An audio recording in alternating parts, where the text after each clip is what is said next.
آج لوگ کہتے ہیں کہ اللہ کے ولیوں کے پاس جانا کیا ضروری ہے، ہم نماز پڑھ لیں گے، ہم ویسے ہی اپنی اصلاح کر لیں، تو کیا اللہ کے ولیوں کے پاس جانا ضروری ہے؟ تو ایک اللہ حدیث مبارکہ ہے کہ اللہ کے نبی کی طرف اللہ رب العزت کی ذات نے وحی بھیجی اور وحی بھیج کر فرمایا کہ اے میرے نبی، تمہاری امت کے اندر جو فلاں عابد زاہد شخص ہے، جو بڑی عبادت کرتا ہے، بڑا تقوی اختیار کرتا ہے، اس کو جا کر میرا یہ پیغام دے دو کہ تم یہ جو تقوی تم نے اختیار کیا ہے، یہ تو تمہارے اپنے نفس کی راحت کے لیے ہے کہ تم نے تقوی اختیار کیا ہے تو تجھے تمہارے نفس کو راحت مل گئی ہے، تمہارے قلب کو راحت مل گئی ہے، اور جو تم نے دنیا سے بے رغبتی اختیار کی ہے تو اس سے تمہاری عزت کے اندر اضافہ ہو گیا ہے، تو بتاؤ تم نے میری خاطر کیا کیا؟ حالانکہ وہ بہت بڑا عابد ذات ہے، دن رات عبادت کرتا ہے، تو اللہ رب العزت کی ذات نے فرمایا کہ بتاؤ، اس سے جا کر پوچھو اس نے میری خاطر کیا کیا ہے جو میرا اس کے اوپر حق بنتا ہے۔ تو اس اللہ کے نبی نے سوال کیا کہ یا باری تعالیٰ، تمہارا اس کے اوپر اور کیا حق بنتا ہے؟ وہ انسان تو نمازیں بھی پڑھتا ہے، روزے بھی رکھتا ہے، تہجد گزار بھی ہے، سارے عمل کرتا ہے، اور دنیا سے بے رغبت ہو کر بھی بیٹھا ہوا ہے، تو یا باری تعالیٰ اب تمہارا اس کے اوپر کیا حق بنتا ہے؟ اللہ رب العزت نے فرمایا کہ اسے جا کر پوچھو کیا اس نے کبھی میری خاطر کسی سے دشمنی کی ہے، اور میری خاطر میرے کسی ولی کے ساتھ کبھی دوستی کی ہے؟ یعنی میری خاطر اس نے کسی سے دوستی اور دشمنی کی ہے؟ اگر کیا تو سمجھ لو اس نے میری خاطر بھی کچھ کیا ہے، ورنہ اس نے جو کچھ کیا وہ اپنی ذات کے لیے اس نے سارا کچھ کیا۔ دوستو، اس لیے اولیاء کے پاس جانا، اللہ والوں کے سے دوستی رکھنا، آقا علیہ السلام نے فرمایا کہ کوئی انسان تب تک ایمان کی لذت کو نہیں چکھ سکتا جب تک وہ اللہ کی خاطر کسی سے دوستی کرے،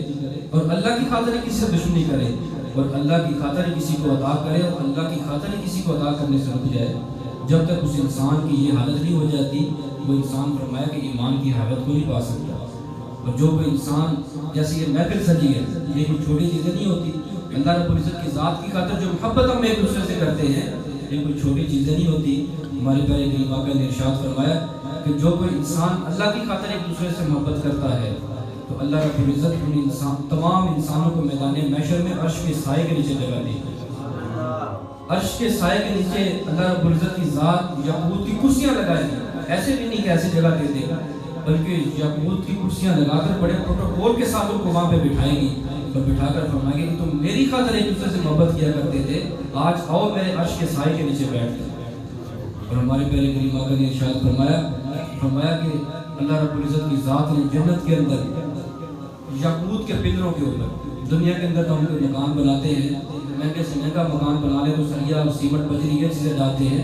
اور میں کہ اللہ رب العزت کی ذات نے جنت کے اندر یاقوت کے پلر بنائے اور ان یاقوت کے پلروں کے اندر زبرجد کے محل بنائے، اتنے بڑے بڑے محل، اور وہ اس طرح روشن ہو گئے جس طرح کوئی ستارے روشن ہوتے ہیں۔ تو صحابہ نے پوچھا کہ یا رسول اللہ، ان محلوں کے اندر کون رہے گا، کون خوش نصیب ہوگا؟ تو حضور نے فرمایا کہ وہ لوگ ہوں گے جو اللہ کی خاطر ایک دوسرے سے محبت کیا کرتے تھے، اور پھر اللہ کی محبت میں کرتے کیا تھے؟